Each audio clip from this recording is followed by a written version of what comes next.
नमस्कार दोस्तों। जेठ के महीने में जलदान को एक महादान बताया गया है। जेठ मास में जलदान की सुंदर सी कहानी आज मैं आपको सुनाने जा रही हूँ। किसी गांव में एक सेठ और एक सेठानी रहते थे। उनकी कोई संतान नहीं थी। सेठानी बहुत ही धार्मिक प्रवृत्ति की थी। वह हमेशा पूजा पाठ में लीन रहती थी। माँ लक्ष्मी की उन पर बहुत कृपा थी। घर में धन धान्य की कोई कमी नहीं थी, लेकिन संतान न होने के कारण दोनों बहुत दुखी रहते थे। उनके घर में एक नौकर कई सालों से काम करता था।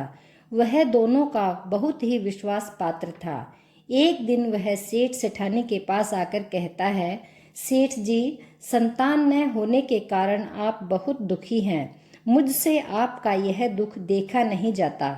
मैं एक ऐसे साधु महात्मा को जानता हूँ जो बहुत ही ज्ञानी है और वह आपकी समस्या का समाधान जरूर बता देंगे। अगर आपकी आज्ञा हो तो मैं उन्हें यहाँ बुला लाऊं। इस पर सेठ जी ने कहा, हमें तो अब कोई रास्ता सूझ नहीं रहा है और हमारी उम्मीद भी खत्म हो गई है। लेकिन तुम्हें अगर ऐसा लगता है कि साधु महात्मा हमारी मुश्किल का हल निकाल देंगे तो तुम उन्हें जरूर यहाँ ले आओ। यह सुनकर नौकर वहाँ से चला गया और कुछ दिनों बाद साधु महात्मा को लेकर सेठ जी के घर वापस पहुँचा। साधु महात्मा ने सेठ और सेठानी का हाथ देखकर कहा, बेटा, तुम्हारी किस्मत में बच्चे का सुख नहीं है। यह सुनकर सेठ और सेठानी बहुत निराश हो गए। उनकी आंखों से अश्रुधारा बह निकली। सेठ ने साधु महात्मा से विनती की, महात्मा, ऐसा मत कहिए, इसका कोई तो उपाय होगा। कृपा करके कोई रास्ता निकालिए। मैं आप जो कहोगे वह करने को तैयार हूँ। मैं अपनी सारी धन दौलत देने को तैयार हूँ। इस पर साधु महात्मा ने कहा, बेटा, यह ऐसी चीज है जिसे धन दौलत से नहीं खरीदा जा सकता। तुम्हारे पिछले जन्म के कर्मों के कारण तुम्हें इस जन्म में औलाद का सुख नहीं मिला। तब सेठ जी ने पूछा, महात्मन, पिछले जन्म में मैंने ऐसा कौन सा काम किया है जिससे मैं इस जन्म में औलाद से वंचित हूँ। तब महात्मा ने बताया, बेटा, पिछले जन्म में तुम एक पुजारी थे और दिन रात भगवान की पूजा करते थे। उस जन्म में तुम्हें एक पुत्र की चाहत थी, लेकिन तुम्हारे घर में एक पुत्री ने जन्म लिया। पुत्री होने से तुम बहुत नाराज थे। तुमने उसे कभी प्यार नहीं किया। तुम उससे नफरत करते थे।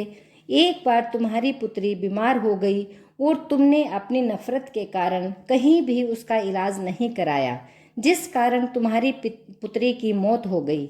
पिछले जन्म में दिन रात भगवान की पूजा करने के कारण तुम्हें धन दौलत तो खूब मिल गई, लेकिन पुत्र की चाहत में तुमसे कन्या की हत्या का दोष लग गया, जिस कारण इस जन्म में तुम्हारी कोई संतान नहीं है।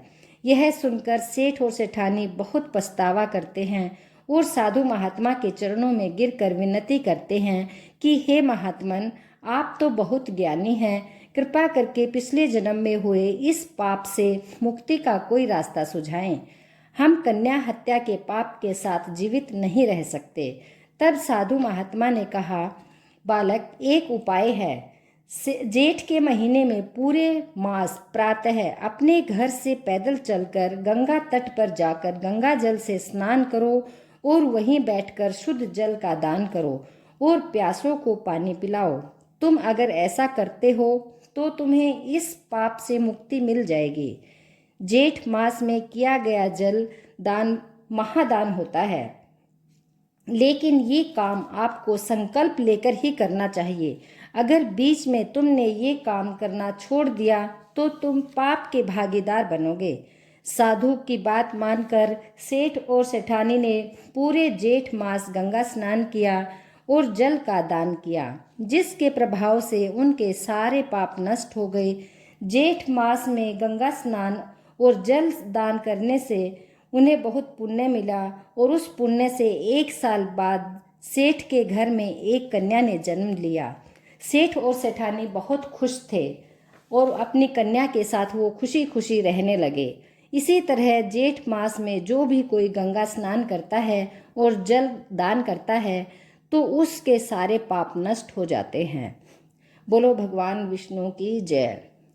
धन्यवाद।